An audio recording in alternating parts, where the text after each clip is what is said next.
perhaps hundreds of trillions of dollars of assets that we need to manage smartly, sustainably, for the benefit and the use of the American people. Mr. President, is there anything China, Canada, and Mexico can do tonight to forestall your implementation of tariffs tomorrow? No, nothing.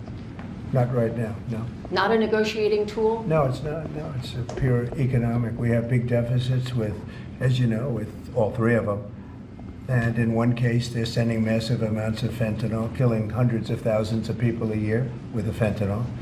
And in the other two cases, they're making it possible for this poison to get in, number one. And number two, we have big deficits, and it's something we're doing. And we'll possibly very substantially increase it. We're not. We'll see how it is. But it's a lot of money coming to the United States. As you know, we have about a $200 billion deficit with Canada, getting close to $200 billion.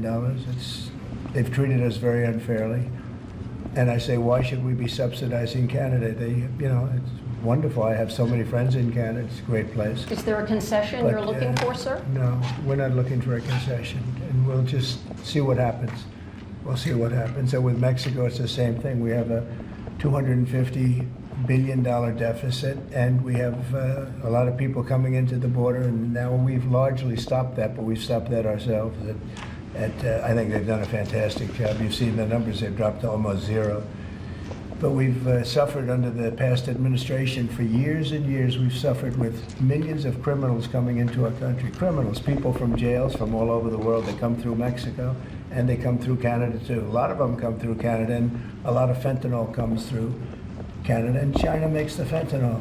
China makes the fentanyl, gives it to Mexico, puts it through Canada, puts it through different places, mostly Mexico, but also a lot through Canada. And so all three haven't treated us very well. There are significant. Can I ask you about your meeting with NVIDIA? What did you talk about, and do you think you need to ban more of the chips that they're selling to China? Well, he's a great gentleman, and I hadn't met him. He's the biggest in the world in terms of chips. And I can't say what's going to happen with it. We had a meeting. It was a good meeting. But eventually we're going to put tariffs on chips. We're going to put tariffs on oil and gas. That'll happen fairly soon. I think around the 18th of February. And we're going to put a lot of tariffs on steel. We already have tariffs on steel, and we've saved our steel industry, but that was relatively small compared to what it'll be. But we're going to be putting tariffs on steel and aluminum, and ultimately copper. Copper will take a little bit longer, and that'll happen pretty quickly. It'll mean it'll be a great boost for our steel industry. It'll make our steel industry very strong. If I didn't put the tariffs on years ago on steel, which actually Biden left because there was so much money that they couldn't do anything about it, we would have lost. We wouldn't have one steel mill in this country if I didn't do that. We saved the steel industry. So it was an honor to do it, and I think the people that love me most in the whole world are people that make steel.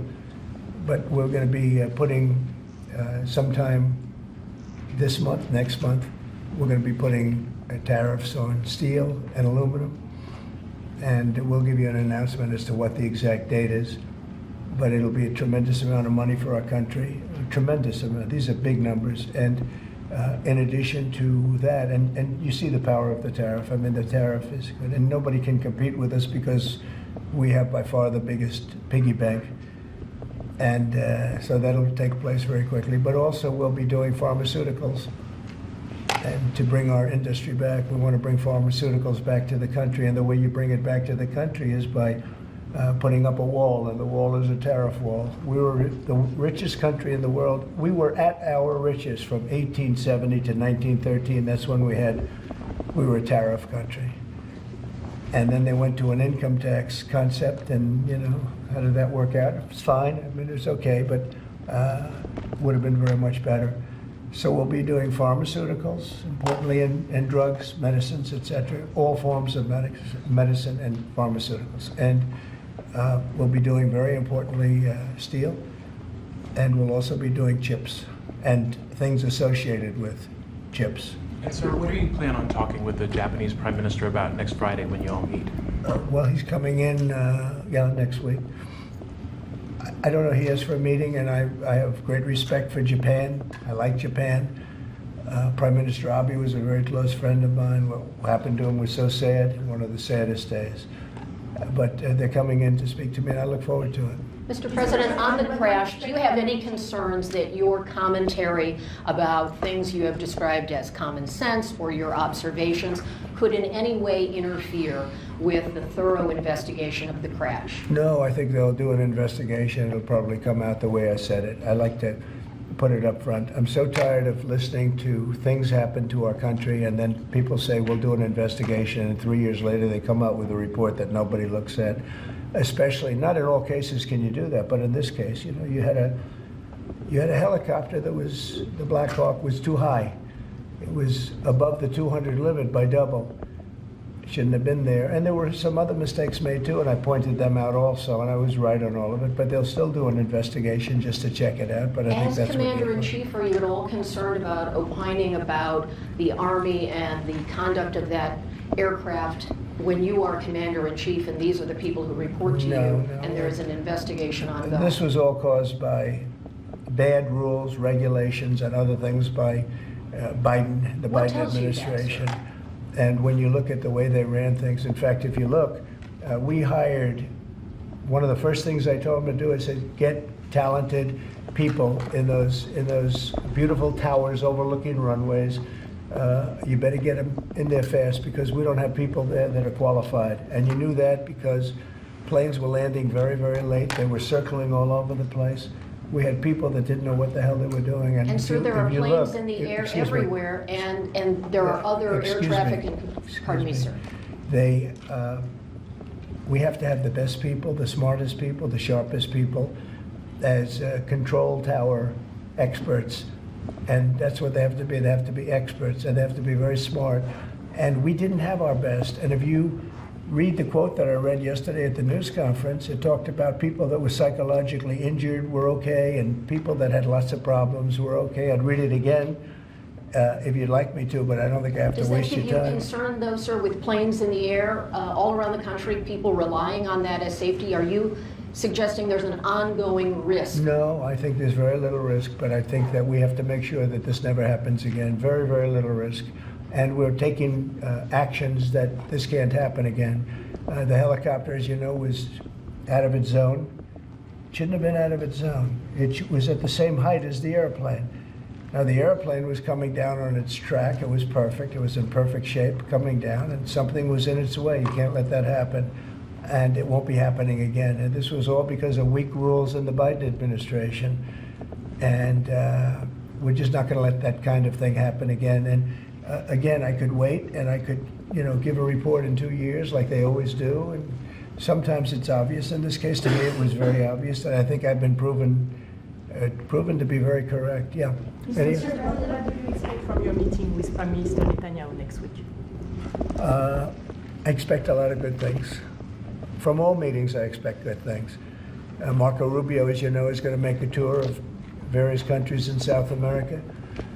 He's going to be meeting in Panama, where Panama's treated us very badly. They gave him, rather foolishly, a thing called the Panama Canal, the most expensive project we ever built, if you look at today's numbers. Most expensive ever built. We lost 38,000 men. In that case, all men, just about all men. 38,000 to the mosquito, to malaria and various other problems that you get from jungles. It was a tremendously costly event. We built the Panama Canal 110 years ago. Think of it, the most expensive development we ever did, and really one of the wonders of the world, one of the great wonders of the world. And we didn't give it to China, we gave it to Panama. And Panama's been ripping down all the China language signs. They've been working like mad to try, but about 70% of the signs were up and they were written in Chinese, and that's not the deal. So we're going to take it back. They've already offered to do many things, but we think it's appropriate that we take it back. They've totally violated the agreement. We have an agreement. They violated the agreement, and Marco Rubio's going over there to talk to the gentleman that's in charge. On Mr. Gaza, do you still think it's a good idea for Jordan and Egypt to be taking in Palestinians when they reject the idea and the Palestinians who are living now in Oh, Egypt? I think Jordan will take people, yeah, people from Gaza. And I think Egypt will take them also. I mean, I heard somebody said they're not going to, but I think they will. I feel confident they will. Mr. President, will tomorrow's tariffs include oil? What? Will tomorrow's tariffs be inclusive of Canadian crude? I'm probably going to reduce the tariff a little bit on that. We think we're going to bring it down to 10% on the oil. So it's 25% on the Canada side. Mr. President, are these tariffs stacking on top of already existing tariffs, or this will be the Yes, on total? top of whatever may be existing. Yeah. Mr. President, ask you a question about Venezuela. Rick Cornell was seen on state TV shaking hands with President Maduro. Is there any concern that that might lend legitimacy to the Maduro administration? No, we want to do something with Venezuela. I've been a very big opponent of Venezuela and Maduro. They've treated us not so good, but they've treated, more importantly, the Venezuelan people very badly. We have tremendous Venezuelan population. I got 92% of the vote, the Venezuelan vote. Now we want to see what we can do to get people back in their homeland safe and free and all. He's meeting with a lot of different people, but we are for the people of Venezuela. We're for the Venezuelan Americans. If you look at it, we have them all in Florida, right around the Doral area. That's really, they call it Little Venezuela, right? And they voted for me close to 100%. So we'll see what we can do to straighten out the situation in Venezuela. Venezuela has been very unfortunate. I was very surprised when I saw that Biden agreed to buy a lot of oil from Venezuela, because Venezuela was just about finished, the dictator. And when that happened, it brought him back to life. You know, Biden went out and they buy millions of barrels of oil. I say, what's that all about? So we're not going to let that stupid stuff happen. So we'll see what happens. We're not happy with Venezuela. We don't like the way they've treated the Venezuelans at all. Mr. President, there have been some warnings or messages that government websites will be shut down this evening to scrub them of DEI content. Can you confirm if that's What's accurate? been shut down? Government websites, will be shut down this evening to scrub them of DEI content. Can you confirm whether that's accurate and if there are any concerns? I don't know. about- It doesn't sound like a bad idea to me. DEI would have ruined our country, and now it's dead. I think DEI is dead. So if they want to scrub the websites, that's okay with me. But I can't tell you. I guess probably certain people handle it certain ways. But I'll tell you who's very happy about it: the military. The real leaders, the real generals in the military, they're very happy about it. Doug is very happy about it. He's got a big group of people that are going to be working for him, really starting right now. He just got signed up, and they're very happy about it. He had a lot of DEI. Everybody did, but he has not been a fan. It was really hurting our country badly. It's costing a lot of money too. You see the kind of money we're talking about? Hundreds of millions of dollars for nonsense. Now we have our country back now. Our country is back, and it's a nice thing to say. I've never seen such love. I've never had anything like it. I've never seen anything like it. People are coming up, sir, thank you for bringing our country back. We were losing our country, and I think we're stronger now than we've been in many, many decades. At the Department of Update on your call with Vladimir Putin. Well, we'll be speaking. We'll be speaking, and I think we'll perhaps do something that'll be significant. We want to end that war. That war would have never started if I was president, and we want to end that war. That war is a horrible war. Millions of young people are being killed, mostly on the lines now, mostly soldiers. But the cities have been largely destroyed, many of them. They're like demolition sites. But the soldiers are just shooting at each other. You know, it's a very flat land. I said this the last time, very, very flat land. The only place that a bullet stops is when it hits a person. And they're hitting a lot of people. They're hitting a lot of soldiers, but on both sides. You know, I think Russia would probably say close to 800,000, and Ukraine 600,000 or 700,000. And it's just a senseless situation, and it's got to stop. So whatever I can do to stop it, and we are having discussions, yes. Ongoing, already scheduled and ongoing? Have you- Already talking, yes. So you've already spoken to Vladimir Putin I don't want to since? say that, but we are having very serious Is discussions there a reason you about- don't want to? We are, well, I just don't want to say that. We're having very serious discussions about that war, trying to get it ended With Russia. with Russia, yeah. At the Department of Justice and the FBI, there are a number of high-level people who are being asked to resign or are being told they are going to be fired. Did you specifically request any actions at the Bureau or DOJ with respect to those employees? No, but we have some very bad people over there. It was weaponized at a level that nobody's ever seen before. They came after a lot of people, like me, but they came after a lot of people. No, I wasn't involved in it. I'll have to see what is exactly going on after this is finished. But if they fired some people over there, that's a good thing, because they were very bad. They were very corrupt people, very corrupt, and they hurt our country very badly with the weaponization. They used the Justice Department to go after their political opponent, which in itself is illegal. And obviously it didn't work. Are you going to impose tariff on the European Union? What does that mean? Are you going to impose tariff too on the European Union like you are going to do for Mexico and Canada? Well, you're asking me a question, because I'm sure you didn't hear. Am I going to impose tariffs on the European Union? Do you want the truthful answer, or should I give you a political answer? Absolutely. Absolutely. Tariffs The European Union has treated us so terribly. You promised Americans to try to reduce costs, and so many of the products Yeah. that would be tariffed, when they come into the country, the outgoing country is not paying the tariff. The buyers in the United States pay that, and then that's passed on to consumers in Right. most instances. Sometimes. How would you expect to have prices come down if you have such a broad plan for tariffs? And what do you say to the voters who want to see you reduce everyday costs? Well, let me just tell you that I got elected for a lot of reasons. Number one was the border. Number two was inflation, because I had almost no inflation. And yet I charged hundreds of billions of dollars of tariffs to countries. And think of it, I had almost no inflation and took in $600 billion of money from other countries. And tariffs don't cause inflation, they cause success. They cause big success. So we're going to have great success. There could be some temporary short-term disruption, and people will understand that. I had that when I negotiated some of the good deals for the farmers. And unfortunately, those deals have been led astray by Biden and his people because they didn't enforce the deals.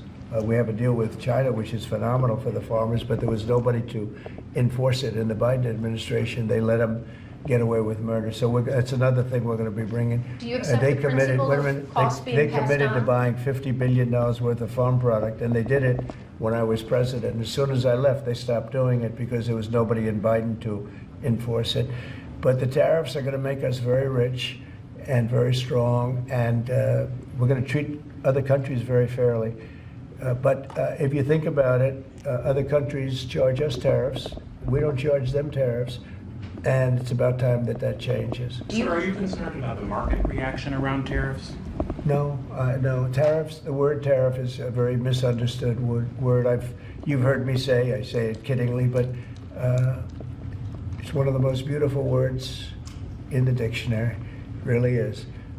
And we've been taken advantage of because others have charged us VATs. As an example, the European Union charges us 20% plus a VAT tax, called a VAT tax, very similar. And it costs us an absolute fortune. We are treated so badly. They don't take our cars. They don't take our farm products, essentially. They don't take almost anything. And we have a tremendous deficit with the European Union. So we'll be doing something very substantial with the European Union. We're going to bring the level up to where it should be. And if you think of the European Union, then you go to NATO, it's largely the same group of countries. Until I came along, I mean, we were paying almost 100% of NATO only to get bad trade deals. And now it's been evened out, but very unfair having to do, it was evened out pretty good. Actually, I did a good job. They paid $440 billion if you look at the Secretary General's report, and he was here recently and he said that. He said one of the most amazing things I've ever seen is what President Trump was able to do with these countries of Europe, of which he was in charge of them, but he couldn't get them to pay. I went over, I said, you got to pay, and if you don't pay, we're not going to protect you. It's very simple. But very unfair is with Ukraine, because we're in for $300 billion plus, and they're in probably for $100 billion. There's a $200 billion difference, and they need it more than we do. You know, we have an ocean in between. They don't. And so they're going to have to step it up a little bit. With efforts to reduce the federal workforce, whether it's offering what we've called the buyout package or other efforts, do you have any concerns that there will be employees broadly across the federal government who might take that up? And they're a part of the many different ways that agencies protect the public, from food inspections to water safety to I know, the air but traffic everybody's controllers. replaceable, and we'll get very good people to replace them if it turns out to be more than we thought. It could be a lot, it could be a little, we don't know, but we'd love to have them leave. We're trying to remember this. We want them to go into the private sector. It's our dream to have everybody almost working in the private sector, not in the public sector. We have many people, very few people came to work. They were, you know, it started more or less with COVID, but actually even before COVID. But it started with the COVID. They didn't come back. And then Biden let them get away with murder. And they, you know, we had federal workforce like 4% coming into the office. And that just doesn't work. You know, people can say it does, but it doesn't work. You have to be unified in a group in the office. It's just, it was crazy. You don't know what they're doing. And then at some point we may ask them to certify that they didn't have two jobs, meaning were they really getting a check from us, the government, and then were they also working a second job and a third job, and, you know, on government time. And many of them will say that they did, you know, which is not legal, but it's a problem. It's a problem. No, we want to get that out. We want to clean it out. You know, people have been trying to reduce federal government now for 40 years, 45 years, and they haven't been able to do it. And this is a way of doing it, I think, very nicely. It's sort of a buyout, too. I think we're treating people very good, but people don't come to the office. They won't have a job starting on that very special date, so we'll see how that works out. I mean, nobody knows how that's going to turn out. Everybody might show up to the office, and maybe a large number won't show up. But if they don't show up, we've accomplished a very serious goal. We're trying to reduce government. Does Mr. Musk or any of those associated with your DOGE effort, do they have any direct access through the government systems to how money is dispersed? No, nothing. No, they are. This has nothing to do also with the federal cutting, you know, with this federal cutting. This is very separate. This is if you don't show up, you don't get paid. But DOGE, I think great progress has been made. We're talking about cutting over $1 trillion of waste. We're talking about waste. We're not talking about we're going to love and cherish Social Security, Medicare, Medicaid. We're not going to do anything with that other than if we can find some abuse or waste, we'll do something, but the people won't be affected. It'll only be more effective and better. And our country, as our country gets richer, the people on Social Security, Medicare, Medicaid, those people are going to be more secure. If Biden had gotten elected, Social Security was going to fail because the country was failing. It was going to fail. The country was going to fail. And therefore, the Social Security, Medicare, Medicaid, and all of the other things that you may get would not be able to be paid. Our country is getting very strong, and you see it. I think more progress has been made in the last 2 or 3 weeks than has been made in the last 4 years. I think not only has more progress been made in the last 4 years, it's, I'll call it deprogress. We went way backward as a country in so many different ways, from woke to all of the other things that took place that were so bad. You look at Afghanistan, how embarrassing that was. I think Afghanistan really started the problem with Russia and Ukraine. When Putin looked over and he saw how incompetently that was handled, I was getting out, but I was going to keep Bagram. Right now, China has Bagram. I was going to keep one of the biggest air bases in the world. They left it. But I was, other than Bagram, I was going to get out. And I wasn't keeping Bagram for Afghanistan. I was keeping it for China because it's 1 hour away from where China makes its nuclear weapons.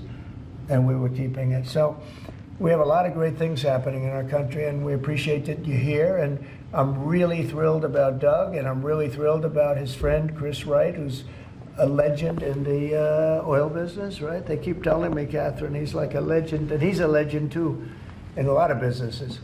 And we have an amazing group of people working with us. There's a man behind me who became a tremendous success. He was not a wealthy man. He didn't start off a wealthy man, and he ended up a wealthy man. And you know, that's a great talent. And he's willing to sacrifice so much and to put it to work for our country. Watch the job he does on the interior, but in particular on really making our country very, very wealthy by utilizing it properly. And at the same time, environmentally, he does it he's very much an environmentalist. He's going to do it very carefully and very painstakingly good. But you just watch what happens. And working with the Department of Energy, where his compatriot, his friend, and also considered the most talented man in the oil business, is the head of the Department of Energy, and they work together. It's almost like a partnership. It really is a partnership. And watch what that does for our country. It'll be a fantastic thing to see. Thank you very much, everybody.